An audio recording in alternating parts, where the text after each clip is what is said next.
Hey, this is Jordan from Jersey, and this is what I thought of the comics I read the week of September 30th, 2009. And we'll start things off today with The Amazing Spider-Man, issue 607, which finishes up the reintroduction of the Black Cat.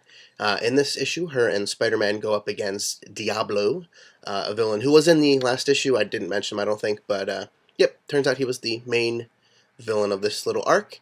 And at the end, we are reintroduced to Anna Kravinoff, daughter of Kraven the Hunter, who, hey, she's looking to be a very cool villain, and I cannot wait to see what havoc her family can wreak against Spider-Man. My only real complaint about this issue is the art, and not because any of it was bad, but here's the thing.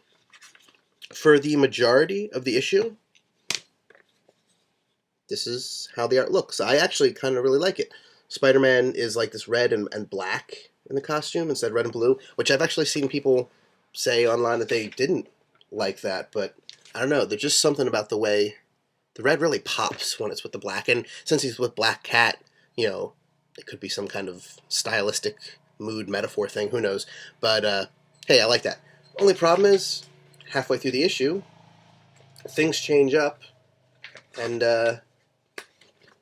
now there it looks like this. It's not bad, it's just jarring whenever you switch inkers or pencilers in the middle of a book.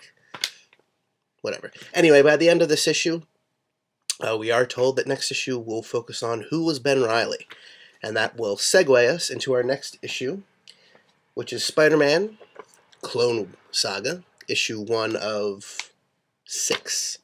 So it looks like there's going to be a lot of cloning going on the next few issues of Spider-Man, no matter where you turn.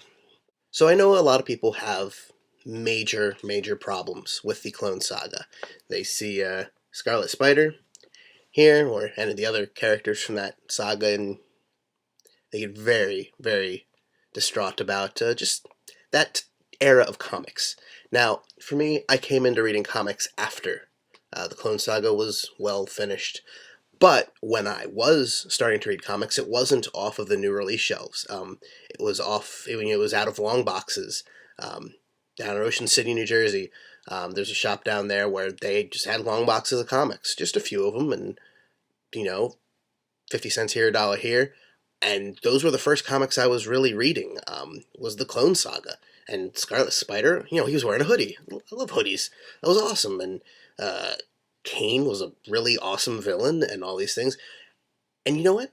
To be honest with you, while the Clone Saga is by no means perfect, when it's not spread out over years and years, and it's read in a very condensed period of time, it's actually not half bad. So I am interested in seeing where this Clone Saga book takes things. Looks like they're leaving out Judas Traveler, and I haven't seen, what was that one guy, Cyanide? There was like a shape-shifting clone. I think his name was Spider-Side. It was Spider-Side.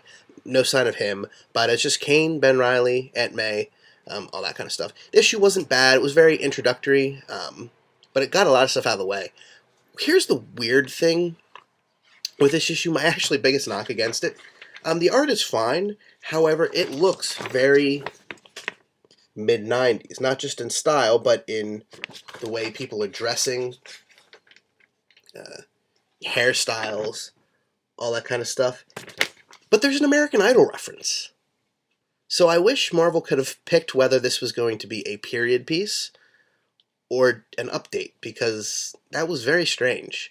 Hey, whatever. It was definitely interesting. If you've never read the Clone Saga, you might want to pick this up, especially since it looks like The Amazing Spider-Man is going to be tying into it somehow. But hey, if you don't like it, feel free to skip it. And this is the last Spider-Man related book of the day. I promise. The Sinister Spider-Man, issue 4 of 4.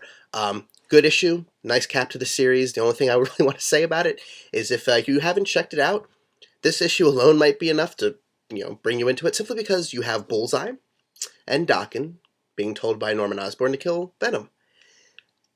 And their main weapons are a poodle and corn dogs. Yeah. Next up, we have Marvel Zombies Return, issue 5 of 5, and I called it about the century. I just want to say that. Good end to the series overall. Issue 2 is a really big letdown, but all the other issues were awesome. If you like Marvel Zombies at all, check this out. That's all I have to say. And next up we have issue 136 of the Thunderbolts, and once again, 2 months in a row, I should say, Francesco Mattina's covers are really awesome. I really do like these. This issue, it's pretty much the Thunderbolts versus the Thunderbolts. Black Widow trying to get Songbird out, the old Thunderbolts coming in, the new Thunderbolts fighting each other, and a lot of stuff happens, a lot of fighting. It's cool. Moves things along. Nothing else to really say about that. And finally, today we have Secret Warriors issue number 8. Now, at the end of issue number 7, or the last issue of the Thunderbolts, I can't really remember because, quite frankly, with the Dark Reign thing going on, and the fact that both books were kind of crossing over without really crossing over, I forget what happened in which book. Anyway, at the end of one of those issues, Nick Fury to the head by Norman Osborn. And as I predicted, that wasn't really going to do much. Turns out, Life Model Decoy. Who could have guessed that one? I didn't, but presumably someone did, so whatever. Not only was this a Life Model Decoy, apparently they make child seats in the Life Model Decoys now, because Phobos, God of Fear, he was inside the Life Model Decoy. Good thing Norman Osborn shot him in the head and not in the torso area, because that could have ended poorly. Overall, really good issue, and looks like we have more Secret Warriors than normal coming up, because we have a Dark Reign The List issue, as well as issue number 9 coming out this month. So, hey, awesome stuff. Always like me some Secret Warriors, even if I have a hard time remembering all their names, but that's just me. What can you do? Anyway, I'll see you next week, and keep on reading comics.